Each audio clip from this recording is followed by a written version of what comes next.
إن الحمد لله نحمده ونستعينه ونستغفره ونعوذ بالله من شرور أنفسنا ومن سيئات أعمالنا من يهده الله فلا مضل له ومن يضلل فلا هادي له وأشهد أن لا إله إلا الله وحده لا شريك له وأشهد أن محمدا عبده ورسوله أما بعد يا أيها الذين آمنوا اتقوا الله حق تقاته ولا تموتن إلا وأنتم مسلمون يا أيها الناس اتقوا ربكم الذي خلقكم من نفس واحدة وخلق منها زوجها وبث منهما رجالا كثيرا ونساء واتقوا الله الذي تساءلون به والأرحام إن الله كان عليكم رقيبا يا أيها الذين آمنوا اتقوا الله وقولوا قولا سديدا يصلح لكم أعمالكم ويغفر لكم ذنوبكم ومن يطع الله ورسوله فقد فاز فوزا عظيما أما بعد فإن خير الحديث كتاب الله وخير الهدي هدي محمد صلى الله عليه وسلم وشر الأمور محدثاتها وكل محدثة بدعة وكل بدعة ضلالة وكل ضلالة في النار أما بعد رب اشرح لي صدري ويسر لي أمري واحلل عقدة من لساني يفقهوا قولي اللهم رب زدني علما اللهم إني أسألك الهدى والتقى والعفاف والغنى اللهم إني أسألك الهدى والتقى والعفاف والغنى اللهم إني أسألك الهدى والتقى والعفاف والغنى اللهم أصلح لي ديني الذي هو عصمة أمري وأصلح لي دنياي التي فيها معاشي وأصلح لي آخرتي التي فيها معادي واجعل الحياة زادة لي من كل خير واجعل الموت راحة لي من كل شر اللهم لا سهل إلا ما جعلته سهلا وأنت تجعل الحزن سهلا إذا شئت. بے شک تمام تعریف اکیلے اللہ وحدہ لا شریک کے لیے سزاوار ہے. ہم اس کی حمد بیان کرتے ہیں, اس سے مدد طلب کرتے ہیں, اس سے توبہ کرتے ہیں, اس سے مغفرت طلب کرتے ہیں. ہم اللہ رب العالمین کی ایسی حمد بیان کرتے ہیں جو مکمل مسلسل مستقر ہو اور اس کی یکی بعد دیگر نازل ہونے والی نعمتوں کا شکر ادا کرتے ہیں. ایسا شکر جس میں مسلسل اضافہ ہوتا رہے اور بے پناہ درود و سلام اللہ کے نبی صلی اللہ علیہ وسلم اور آپ کے اصحاب پر. اللهم صل على محمد وعلى ال محمد كما صليت على ابراهيم وعلى ال ابراهيم انك حميد مجيد. اللهم بارك على محمد وعلى ال محمد كما باركت على ابراهيم وعلى ال ابراهيم انك حميد مجيد. حاضرین جمعہ, میرے دینی اسلامی بھائیوں, آج کے خطاب کا عنوان منہج سلف کے خلاف کتاب و سنت میں ایک حرف بھی موجود نہیں ہے تو پھر تم منہج سلف قبول کیوں نہیں کرتے؟ قال حدثنا ابو النعمان قال حدثنا حماد بن سلمہ عن ایوب عن نافع عن عبد الله قال قال النبي صلى الله عليه وسلم كلكم راع وكلكم مسؤول فالامام راع وهو مسؤول والرجل راع على اهله وهو مسؤول والمرأة راعية على بيت زوجها وهي مسؤولة والعبد راع على مال سيده وهو مسؤول ألا فكلكم راع وكلكم مسؤول رواه البخاری. اللہ کے نبی صلی اللہ علیہ وسلم نے فرمایا کلکم راع وکلکم مسؤول, ہر ذمہ دار جو اس کی ذمہ داری کے بارے میں سوال کیا جائے گا. فالامام راع وهو مسؤول, ہر حاکم سے اس کی رعایا کے بارے میں سوال کیا جائے گا. والرجل راع علی اہلہ وهو مسؤول, اور ہر شخص سے اس کے بیوی بچوں کی ذمہ داری کے تعلق سے سوال کیا جائے گا. والمرأة راعیۃ علی بیت زوجها وهي مسؤولۃ, اور ہر عورت سے اس کے شوہر کے گھر اور مال کے بارے میں ذمہ داری کے بارے میں سوال کیا جائے گا. والعبد راع علی مال سیدہ وہو مسئول، اور ہر نوکر ہر غلام سے اپنے مالک کے مال کے بارے میں سوال کیا جائے گا. الا فکلکم راع وکلکم مسئول، ہر ذمہ دار سے اس کی ذمہ داری کے بارے میں سوال کیا جائے گا۔ اور اب آج اگر اس حدیث کی تشریح بیان کر دی جائے گی تو خطبہ ختم ہو جائے گا۔ یہ حدیث بیان کرنے کا مقصود یہ تھا کہ ہم اپنی ذمہ داریوں کو سمجھیں۔ ہماری ذمہ داری کیا ہے؟ منہج سلف کے مطابق ہماری زندگی ہو، منہج سلف کے مطابق ہمارے اعمال معاملات ہو، تبھی کامیابی ہے۔ یاد رکھیں، اللہ رب العالمین کے نزدیک حجت قبول صرف منہج سلف ہوگا، اس کے سوا کوئی اور منہج آدمی لائے گا وہ ہرگز اللہ رب العالمین قبول نہیں کرے گا۔ وَمَن يُشَاقِقِ الرَّسُولَ مِن بَعْدِ مَا تَبَيَّنَ لَهُ الْهُدَىٰ وَيَتَّبِعْ غَيْرَ سَبِيلِ الْمُؤْمِنِينَ نُوَلِّهُ مَا تَوَلَّىٰ وَنُصْلِهُ جَهَنَّمَ وَسَاءَتْ مَصِيرًا۔ کہ جو نبی کریم صلی اللہ علیہ وسلم کی راہ چھوڑ دے اور مومنین کی راہ چھوڑ دے، وہ جس طرف چلے گا ہم جو اس طرف چلائیں گے، لے جا کے جہنم میں ڈالیں گے۔ تو اللہ رب العالمین کے نزدیک مقبول منہج سلف ہی ہوگا۔ تو منہج سلف کو سیکھنا، منہج سلف کو سمجھنا، منہج سلف کے مطابق اپنی زندگی گزارنا، یہ ہمارا اولین مقصد ہونا چاہیے۔ اور ہماری دعوت بھی منہج سلف کے مطابق ہونی چاہیے۔ منہج سلف سے سب سے قیمتی اور اہم چیز توحید کی دعوت، اس لیے توحید کی خوب دعوت دی جائے۔ علماء اکرام کیا فرماتے ہیں؟ مسلمانوں کی خیر خواہی کیا ہے؟ مسلمانوں کی ہر ممکن خیر خواہی کا مطلب کیا ہے؟ اس کا مطلب یہی ہے کہ مسلمانوں کو خوب توحید کی دعوت دو، صرف مسلمانوں کو نہیں، غیر مسلموں کو بھی دو۔ لیکن یہ تم پر اللہ کا بڑا فضل و کرم ہوگا، یہ اللہ رب العالمین کا بہت بڑا انعام ہوگا کہ تمہاری وجہ سے کوئی بندہ شرک سے نکل کے توحید میں آ جائے، تمہاری وجہ سے کوئی مسلمان شرکی اعمال چھوڑ کے توحید والا ہو جائے۔ اس لیے ہم دیکھتے ہیں ہمارے اطراف میں بے شمار لوگ جو کلمہ شریک ہیں وہ ایسے اعمال کرتے ہیں جنہیں ہم شرکیہ کہتے ہیں، قبروں کو سجدے کرنا، غیر اللہ سے مانگنا وغیرہ۔ ایسے حالات میں ہم کیا کریں؟ ایسے حالات میں منہج سلف ہم کو کیا سکھاتا ہے؟ کیا ان کو ان کے حال پہ چھوڑ دیں؟ نہیں، ہرگز نہیں، بلکہ ان تک توحید کی دعوت پہنچانا ہی ہے منہج سلف۔ اب اس کے لیے آپ جو حکمت، جو تدبیر اختیار کر سکتے ہیں کریے، جتنا ان کو جوڑ سکتے ہیں، جتنا ان کے قریب جا سکتے ہیں، جن سے اپنے معاملات رکھ سکتے ہیں، جس انداز میں ان سے بات پہنچا سکتے ہیں ان کے قریب پہنچائیے، ان کو اس حال میں مت چھوڑیے۔ یہی منہج سلف ہے۔ یہ نہیں ہم نے بتا دیا وہ تو قبول ہی نہیں کرتا۔ اسی طرح جو لوگ منہج سلف سے دور ہیں، جو کتاب و سنت کے خلاف زندگی گزار رہے ہیں اور ان کی زندگیوں میں منکرات پائے جا رہے ہیں، ہماری اور آپ کی ذمہ داری ہے کہ ہم ان کے قریب جائیں، ان کو قریب کریں، انہیں منہج سلف سکھائیں۔ یہ میرا چیلنج یاد رکھیے اور یاد کر کے جائیے کہ منہج سلف کے خلاف کتاب و سنت میں ایک حرف بھی موجود نہیں ہے۔ اس منہج کو قبول کرنا ہر کلمہ شریک ہر انسان کے لیے لازم، ضروری اور شرط ہے۔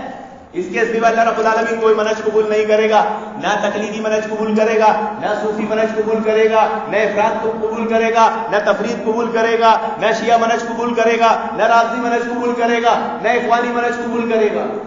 قبول کون سا منہج ہوگا؟ صرف منہج سلف۔ بعض احباب ایسے بھی ہو سکتے ہیں جنہوں نے لفظ ہی پہلی بار سنا، ہم تو ایسے نہیں سنے تھے، یا بعض عقل پسند منکرین کے حدیث ایسے بھی ہو سکتے ہیں جو یہ کہہ دیں یہ کہاں سے لائے تم نے؟ تو یہ مسئلے کو سمجھنا بھی بہت اہم اور ضروری ہے۔ منہج سلف ہے کیا؟ بھائی آج تک تم یہ کہتے تھے قال اللہ قال رسول، یہی کہتے تھے، یہی سنتے آتے تھے اور اسی منہج کو ہم نے قبول کیا، لیکن یاد رکھیں قال اللہ قال رسول کہہ دینے سے کافی نہیں ہوگا۔ میں نے اللہ کی اطاعت کی، رسول کی اطاعت کی، کافی نہیں ہوگا۔ آپ کتنے لوگوں کو دیکھیں گے جو کتاب و سنت کے منہج سے دور ہو چکے ہیں، ان کے پاس بھی قال اللہ قال رسول کی دلیل ہوتی ہے۔ کیا دیوبندی میں قرآن حدیث کی دلیل نہیں دیتا؟ کیا بریلوی قرآن حدیث کی دلیل نہیں دیتا؟ کیا شیعہ قرآن حدیث کی دلیل نہیں دیتا؟ کیا وہ انجینئر قرآن حدیث کی دلیل نہیں دیتا؟ سبھی قرآن حدیث کی دلیل دیتے ہیں، تو پھر اختلاف کیوں ہے؟ اصل میں قاعدہ یہ ہے کہ قال اللہ قال رسول کو منہج سلف کے مطابق سمجھنا۔ دلیل دو ہی ہے، اللہ اور اس کا رسول، کتاب و سنت، لیکن اس میں جو بات کہی گئی ہے اس بات کے کیا معنی مفہوم ہے، اس کو کس سے سمجھنا ہے؟ مومنین سے، زمانہ خیر القرون کے لوگوں سے، صحابہ اکرام سے۔ انہوں نے اس حدیث کو کیسے سمجھا ویسے ہم کو سمجھنا، انہوں نے اس حدیث پہ کیسے عمل کیا ویسے ہی ہم کو عمل کرنا۔ تو یہ منہج سلف کہلاتا ہے۔ منہج کہتے ہیں راستے کو، سلف کہتے ہیں گزرے ہوئے لوگوں کو. گزرے ہوئے کا راستہ مطلب زمانے خیر القرون کے جو لوگ ہیں، ثم الذین یلونہم ثم الذین یلونہم. تو ہماری زندگی کا ہر معاملہ منہج سلف کے مطابق ہونا چاہیے. محترم حضرات، قال حدثنا جعفر بن مسافر الحزلی قال حدثنا یحیی بن حسان قال حدثنا ولید بن رباح عن ابراہیم بن ابی عبدۃ عن ابی حفصۃ قال عبادۃ الصامت لابنه یا بني انك لن تجد طعام حقیقت الایمان حتى تعلم ان ما اصابك لم يكن ليخطئك وما اصابك وما اخطأك لم يكن ليصيبك. سمعت رسول الله صلى الله عليه وسلم يقول ان اول ما خلق الله القلم فقال له اكتب قال ربي وماذا اكتب قال اكتب مقادير كل شيء حتى تقوم الساعه.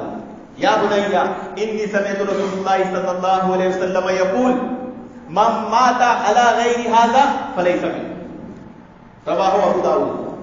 عبادہ بن صامت رضی اللہ عنہ نے اپنے بیٹے سے کہا، اے میرے بیٹے، تم ایمان کی حقیقت کو اس وقت تک نہیں پا سکتے جب تک تمہیں یہ یقین نہ ہو جائے کہ جو تم کو مل گیا ہے کوئی چھین نہیں سکتا تھا، اور جو تم کو نہیں ملا ہے تم کو دے نہیں سکتا. بہت ہی پیاری حدیث، بہت ہی گہری حدیث. اگر یہ حدیث کے مطابق آدمی اپنی عقیدہ ایمان بنا لے، انشاءاللہ وہ منہج سلف پہ چلنے والا. تقدیر کے تعلق سے کیا اللہ رب العالمین نے کہا ہے کہ جو ہم کو مل گیا ہے کوئی ہم سے چھین نہیں سکتا، اور جو ہم سے چھن گیا ہے نہیں ملا ہے کوئی ہم کو دے نہیں سکتا تھا. جب تک یہ عقیدہ ایمان نہیں ہوگا ایمان کی حقیقت کو نہیں پہنچ سکتے. پھر آگے مزید ایک بات فرمائی، ان اول ما خلق اللہ القلم، کہ اللہ رب العالمین نے سب سے پہلے قلم کو پیدا کیا.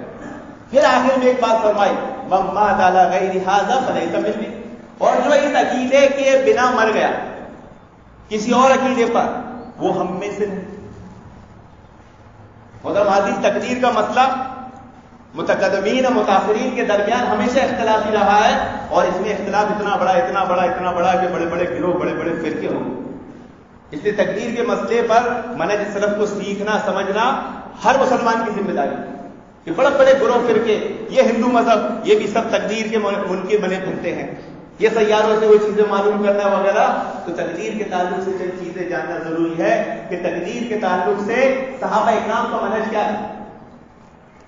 کل حزب بما لدیہم کا سبق نہیں ہو، کہ ہر گروہ نے جو اس کے پاس تھا وہ اس پہ خوش ہے، سب نے اپنی اپنی دلیلیں پکڑ لی اور خوش ہے. تو اس مسئلے میں بے شمار گروہ بنے. ہمارا مسئلہ کیا ہے؟ صحابہ اکرام کبھی بھی تقدیر کے مسئلے کو الجھتے نہیں تھے. وہ زیادہ تقدیر کے مسئلے میں گہرائی میں نہیں جاتے تھے. صحابہ اکرام جاننے کی کوشش نہیں کرتے تھے کہ اللہ تعالیٰ نے ایسا کیا تو کیوں کیا، اللہ تعالیٰ نے تقدیر بنایا تو کیوں بنایا. بس تقدیر پر ایمان رکھتے تھے. اچھی بری تقدیر والقدر خیری و شری اللہ رب العالمین کی طرف سے. ہمارا ایمان کیا ہونا چاہیے؟ اچھی اور بری تقدیر کس کی طرف سے؟ اللہ رب العالمین کی طرف سے. اتنا قاعدہ ایک مسلمان کو معلوم ہونا چاہیے، ورنہ میں سلفی علماؤں کو تقدیر کے مسئلے میں گمراہ ہوتے ہوئے دیکھوں. یاد رکھیے اتنا معمولی مسئلہ نہیں. آدمی تقدیر کے معاملے میں سوچنے گیا اور اس کی گہرائیوں میں ڈوبا تو پھر وہ باہر نہیں آئے. اس لیے صحابہ اکرام اس میں زیادہ الجھتے نہیں تھے، زیادہ جاننے کی کوشش نہیں کرتے تھے. اتنا ایمان رکھتے تھے اچھی بری تقدیر اللہ رب العالمین کی طرف سے، کیونکہ تقدیر کا لکھنا تقدیر کتاب و سنت سے ثابت ہے. اور جو بات بھی تقدیر کے تعلق سے آ جائے ہمیں معلوم ہے کہ وہ اللہ کے نبی صلی اللہ علیہ وسلم کے سے ثابت ہے، تو سمجھ جانے کا یہ معاملہ غیب کا معاملہ ہے، اس کا تعلق غیب سے ہے، تو اس کو کتاب پر ہی محمول کیا جائے گا.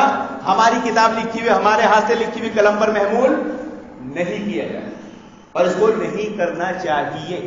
تقدیر کے معاملے میں زیادہ الجھنے کا نہیں. علماء اکرام سیدھی سیدھی ایک بات کہتے ہیں، والقدر خیر و شر، ورنہ تقدیر میں غلو کر کے ایک بڑا فرقہ وجود میں آ گیا. ابو داؤد کی ایک روایت ہے، آپ اگر اس کو سوشل میڈیا پہ دیکھنے جائیں گے تو اس روایت کے آگے حکم لکھا ہے صحیح. روایت کیا ہے کہ حضرت آدم علیہ السلام کا مناظرہ ہوا کس سے؟ موسیٰ علیہ السلام سے. موسیٰ علیہ السلام کی ملاقات ہوئی حضرت آدم علیہ السلام سے. موسیٰ علیہ السلام نے کہا آپ وہی ہیں جن کو اللہ تعالیٰ نے اپنے ہاتھوں سے پیدا کیا؟ آپ وہی ہیں جن کو اللہ تعالیٰ نے اپنے نام سکھائے اور آپ نے فرشتوں کے سامنے وہ نام پڑھے؟ بولے ہاں میں وہی. تو پھر آپ نے ایسا عمل کیوں کیا کہ آپ بھی جنت سے نکالے گئے اور ہمیں بھی نکالا؟ آدم علیہ السلام نے کہا کہ تم وہی ہو جو اللہ تعالیٰ سے کلام کرتے ہو؟ بولے ہاں. کیا تم وہی ہو جو موسیٰ ہو؟ بولے ہاں. تو بولے کیا تم نے اپنی کتاب نہیں پڑھی؟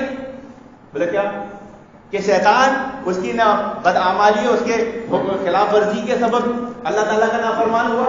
بولے ہاں. تو بولے یہ بات اللہ رب العالمین نے میری پیدائش سے 40,000 سال پہلے ہی لکھی تھی. اللہ کے نبی صلی اللہ علیہ وسلم نے فرمایا کہ آدم علیہ السلام موسیٰ علیہ السلام پر غالب آ گئے اس دلیل سے.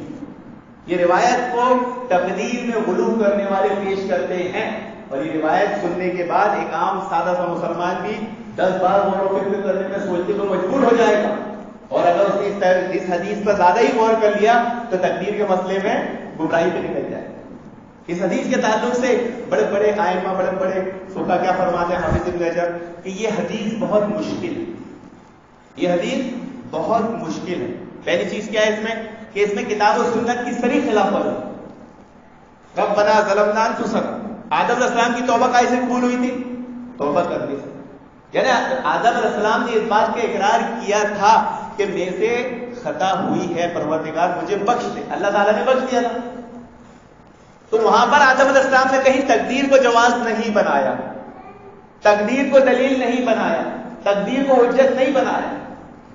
تو یہ حدیث کتاب و سنت یا قرآن کے خلاف جاتی ہے. پہلا اصول. دوسرا اس میں جبریہ فرقے کا عقیدہ پائے گا.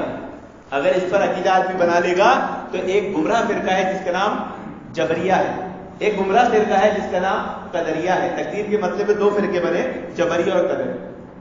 تیسرا یہ ہے کہ یہ حدیث دنیا کے لیے آخرت کے لیے اس کی وضاحت یہ احتمال ہے کہ یہ معاملہ کب آدم علیہ السلام کی ملاقات موسیٰ علیہ السلام کی ملاقات دنیا میں ہوئی یا آخرت میں ہوگی. تو 3 بنیاد کی وجہ سے یہ حدیث صحیح نہیں. ابن تیمیہ رحمۃ اللہ علیہ نے فرمایا کہ یہ جو حدیث کو آدم علیہ السلام کی دلیل بنایا جاتا ہے کہ انہوں نے اپنی خطا کے مقابلے میں تقدیر کو دلیل بنایا، حجت بنایا، یہ حدیث پر 3 گروہ بنے. پہلا گروہ وہ جنہوں نے حدیث کا انکار کیا. کیوں؟ کیونکہ حدیث صریح، یعنی جو ہم اس حدیث کو کہتے ہیں ضعیف ہے، اسی لیے کیونکہ یہ صریح انبیاء علیہ السلام کی دعوت کے خلاف. انبیاء علیہ السلام کی دعوت کیا تھی؟ وہ کبھی بھی یہ نہیں تھی کہ کسی گناہ کرنے والے کو وہ تقدیر کے طور تقدیر کو دلیل یا جواز بنانے کے طور پر پیش کر سکے. ایسی دعوت دی ہے کیا؟ نہیں. بلکہ اگر گناہ کرنے والوں کو، نافرمانی کرنے والوں کو ہمیشہ ڈرایا اور نیک اعمال کی تلقین. تو یہ صریح انبیاء السلام کی دعوت کے خلاف ہے. دوسرا وہ گروہ ہے جس نے اس حدیث کی تعویلات کی رفیق تعویلات. بعض نے کہا یہ حدیث میں آدم علیہ السلام اس لیے غالب آ گئے کہ وہ باپ ہے اور موسیٰ علیہ السلام بیٹے ہیں. بعض نے کہا کہ حدیث میں آدم علیہ السلام پر ملامت نہیں کی جا سکتی کیونکہ جب انہوں نے توبہ کر لی تو پھر ملامت تو کوئی. بعض نے کہا کہ یہ حدیث میں دنیا اور آخرت کے 2 الگ الگ معاملات ہیں. یعنی جب دنیاوی اعتبار سے یہ حدیث کو لیا جائے گا تو ایک الگ معنی ہوگا اور جب آخرت کے اعتبار سے لیا جائے گا تو الگ معنی ہوگا. کہ تیسرا گروہ ایسا آیا جنہوں نے اللہ اور اس کے رسول کی نافرمانی کو تقدیر کے طور پر حجت بنا لی. یاد رکھیں تقدیر دلیل نہیں بنتی. تقدیر کے تعلق سے 2 قاعدے 2 اصول ہمیشہ یاد رکھیے. تقدیر کوئی بھی شخص جو اللہ اور اس کے رسول کی نافرمانی کرتا ہے اسے دلیل نہیں بنا سکتا، اس کے لیے وہ حجت ہے ہی نہیں، بلکہ اس پر ملامت کی جائے گی.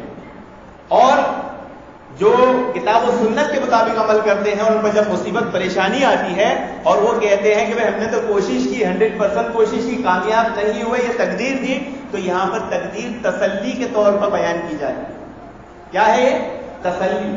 کہ جب کوئی مسلمان کسی کام کو کرنے سے روکا جائے کہ بھائی یہ کام مت کرے، اس میں نقصان ہے، اس کو شریعت نے بھی روکا ہے، لیکن وہ سستی عاجزی کر کے بیٹھ جائے، پھر اس کے ساتھ وہ معاملات ہو جائے، وہ مصیبت تکلیف آ جائے، تو وہ کبھی تقدیر کو دلیل نہیں بنا سکتا اور کبھی تقدیر دلیل بنے گی نہیں. اللہ رب العالمین اس کو قبول ہی نہیں کرے، بلکہ اس کو ملامت کی جائے گی، اس کو ڈانٹ لگائی جائے گی، اس کو روکا جائے گا. لیکن جو مسلمان کسی مسئلے میں 100% کوشش کرتا ہے اور وہ کوشش سے باہر کی چیز ہوتی ہے کہ میں نے تو بھائی بہت کوشش کیا، میں نے تو سفر میں نکلا، سفر کی دعائیں صدقات میں نے سب دینے کی کوشش کیا، ہر چیز اچھے سے کیا، گاڑی اپنی اچھے سے چیک کیا، پھر بھی راستے میں حادثہ ہو گیا، ایکسیڈنٹ ہو گیا، تو یہ تقدیر ہے، تو یہ تقدیر ہمیشہ اس کو تسلی دی۔ تقدیر مسلمان کے لیے تسلی کے طور پہ ہوتی ہے۔ ایک آدمی کا نقصان ہو گیا، بڑا نقصان ہو گیا، آپ دیکھ لیں کہ بہت سارے لوگ اپنے نقصان کے غم میں بہتے رہتے ہیں، الجھ جاتے ہیں، پریشان ہو جاتے ہیں، لیکن اگر انہیں تقدیر کا مسئلہ معلوم ہوگا تو وہ اس غم سے ابھر سکتے ہیں۔ اور وہ کیا کہ جو مجھے ملنا تھا وہ مجھے مل چکا، کوئی روک نہیں سکتا تھا، اور جو نہیں ملنا تھا وہ کوئی دے نہیں سکتا تھا، یعنی جو ہونا ہے وہ تقدیر ہے۔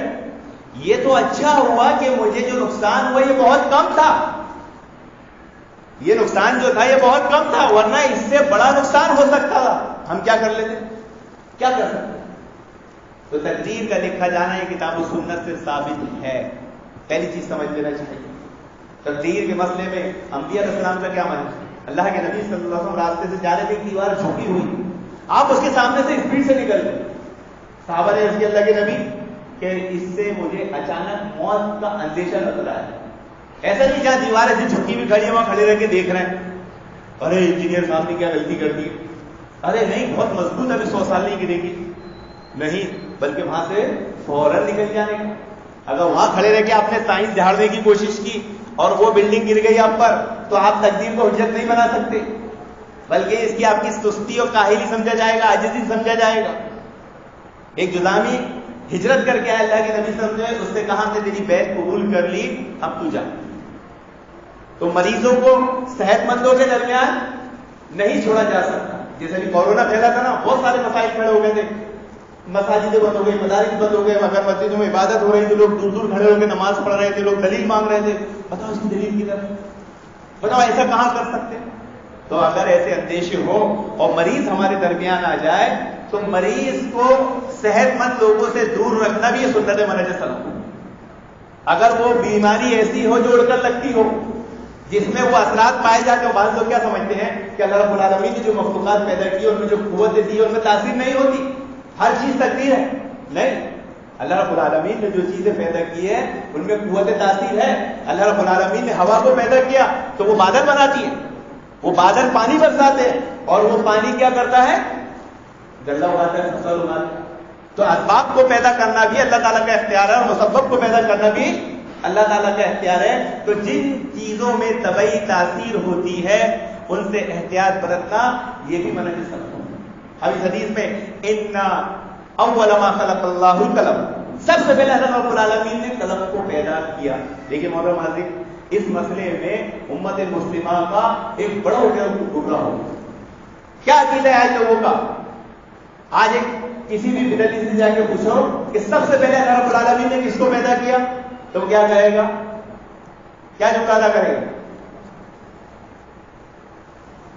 اللہ کے نبی صلی اللہ علیہ وسلم کے نور کو پیدا کیا۔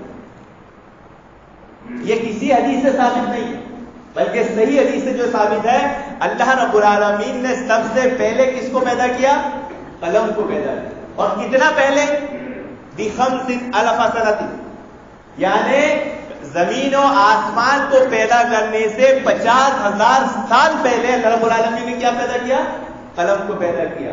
فقال له اكتب، قال لکھ، قلم کو کہا لکھ، قال ربی وماذا اكتب، قال مقادیر كل شيء حتى تقوم الساعة، لکھ قیامت تک جو کچھ ہونے والا ہے سب کی تقدیر۔ آپ دیکھیں اللہ رب العالمین نے سب سے پہلے قلم کو پیدا کیا، اور آج امت مسلمہ میں لوگوں کے عقائد کیا ہیں، پھر اللہ رب العالمین نے بہت کچھ پیدا کیا، لیکن یہ کہیں نہیں ہے کہ اللہ تعالیٰ نے اللہ کے نبی صلی اللہ علیہ وسلم کو سب کا نور سب سے پہلے پیدا کیا۔ ایسے ہی مسلمانوں میں ایک عقیدہ اور رائج ہے کہ کائنات کس کے صدقے تو خیر میں بنی ہے۔ یہ منہجی لڑائی ہے، یاد رکھیں، منہج سلف کیا ہے اور غیر منہج سلف کیا ہے، یہی فرق ہے۔ اللہ رب العالمین نے انسانوں کو صرف اپنی مدد کے لیے پیدا کیا، کسی کے صدقے تو خیر میں پیدا نہیں کیا۔ وما خلقت الجن والانس الا لیعبدون، ہم نے جنوں اور انسانوں کو صرف اپنی عبادت کے لیے پیدا کیا۔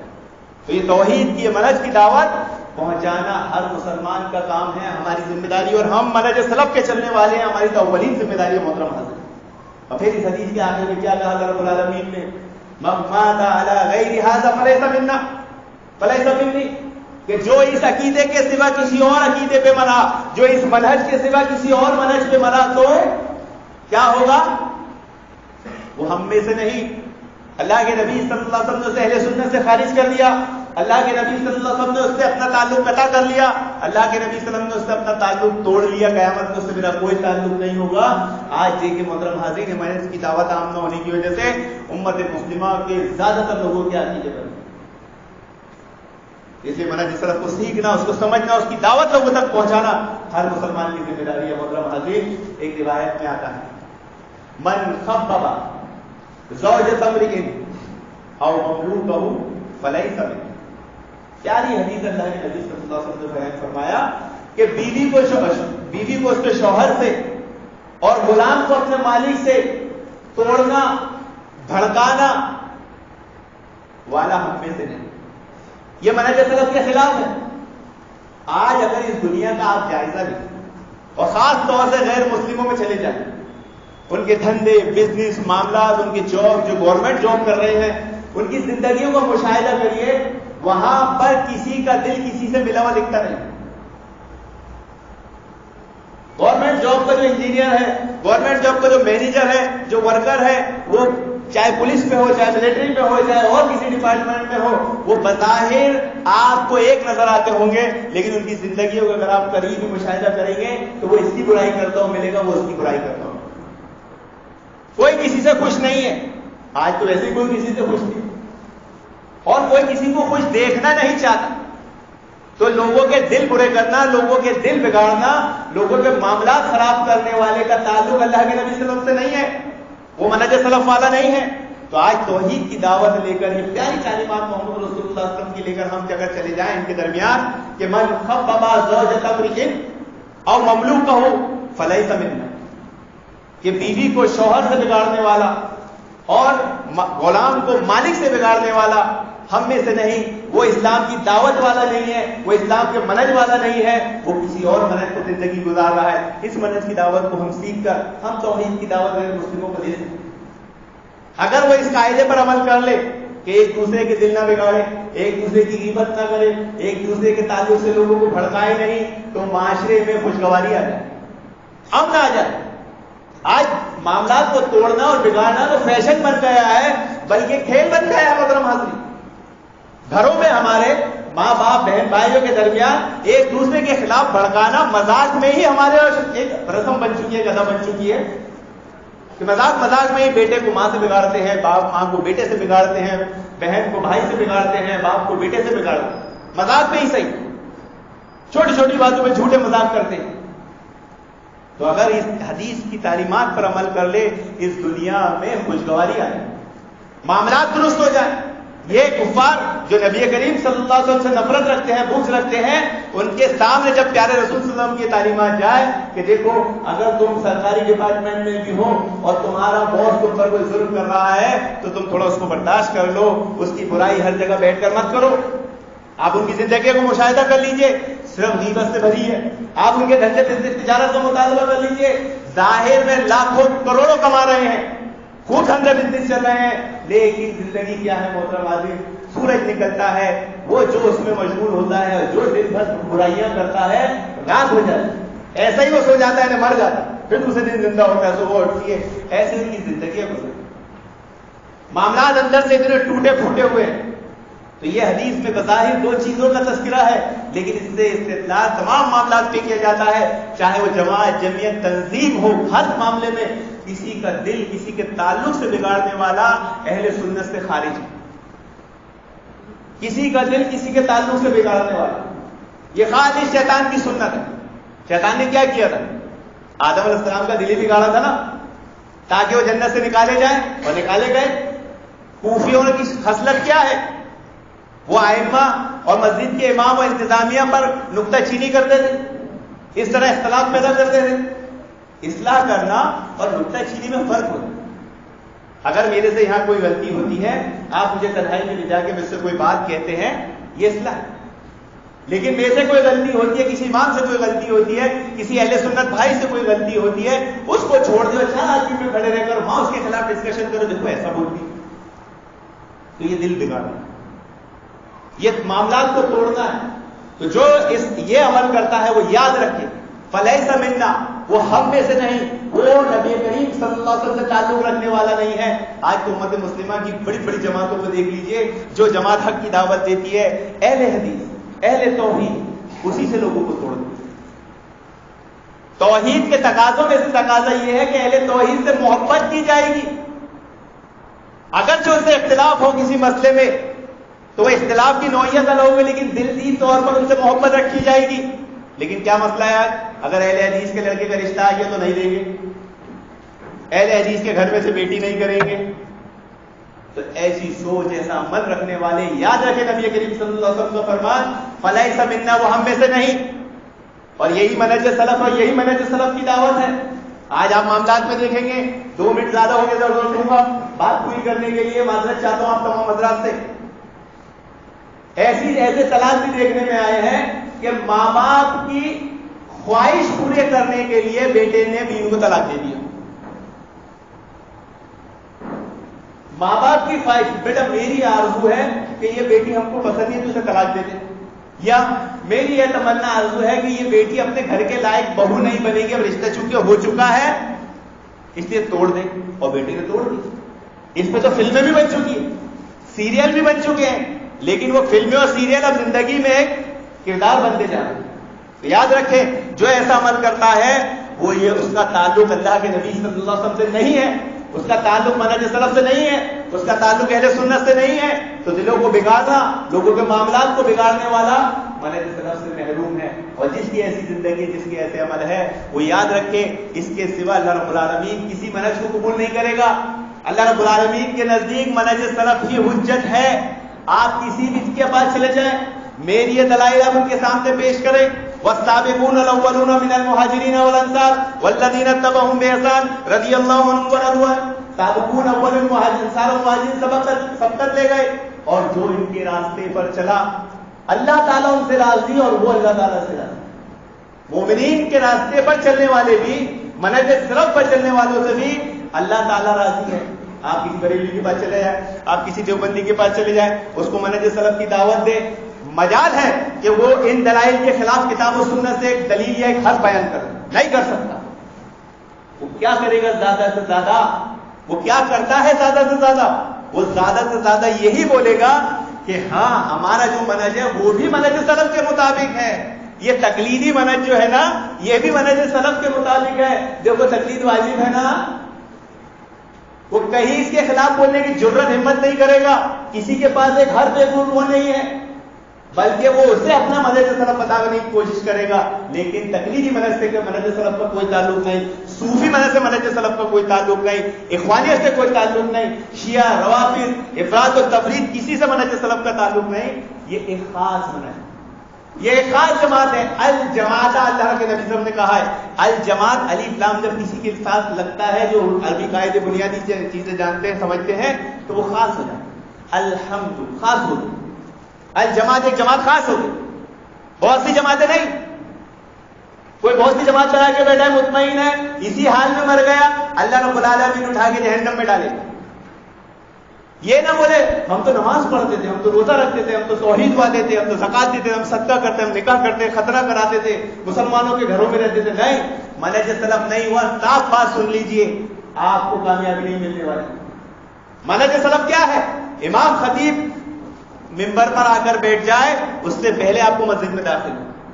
لیکن خطیب آ کر بیٹھ گیا اور پھر میں اپنی مرضی سے آؤں گا, مجھے تو صرف فرض نماز پڑھنا ہے اور عربی کا خطبہ سننا ہے, تو آپ سن لیں گے, آپ کر لیں گے. لیکن یاد رکھیں یہ منہج سلف نہیں ہے, یہ منہج اللہ رب العالمین قبول نہیں کرے گا. آپ کو جمعہ کے تعلق سے ڈر جانا چاہیے. اللہ کے نبی کی خاص وعید ہے اس پر, جو جمعہ کے تعلق سے ڈر جاؤ, کہیں تمہیں گمراہ نہ کر دیا جائے. جمعہ کی تیاری کرنا, جمعہ کے دن خاص طور سے احتیاط کر کے عبادت کرنا. کتنے لوگ, کتنے مسلمان ایسے ہیں, جمعہ گزر جاتا ہے, سورہ کہف تک نہیں پڑھتے. دجال کے فتنوں سے محفوظ رہنے کے لیے شروع کی 10 آیتیں, آخری کی 10 آیتیں پڑھنا نصیب نہیں ہوتا. تو جمعہ کے تعلق سے مساجد خالی، خطیب منبر پہ کھڑا ہوتا ہے، صفے خالی، یہ منہج سلف کے خلاف ہے۔ آج سے ہی رجوع کرے، آج سے ہی توبہ کرے، ارادہ کرے کہ ہمیشہ مسجد میں منبر پر خطیب کے بیٹھنے سے پہلے داخل ہوں گے، اور بچوں کو بھی داخل کریں گے، بچوں کو بھی منہج سلف سکھانا ہے، بچوں سے بھی سوالات کرے۔ سب سے پہلے اللہ رب العالمین نے قلم کو پیدا کیا، اور جو اس عقیدے کے بنا مرا وہ منہج سلف اور اس کا تعلق اللہ کے نبی صلی اللہ علیہ وسلم سے نہیں ہے۔ اللہ رب العالمین سے دعا ہے کہ اللہ رب العالمین ہم سب کو منہج سلف کے مطابق زندگی گزارنے والا، اس پر عمل کرنے والا بنائے، آمین یا رب العالمین۔ وآخر دعوانا الحمد للہ رب العالمین۔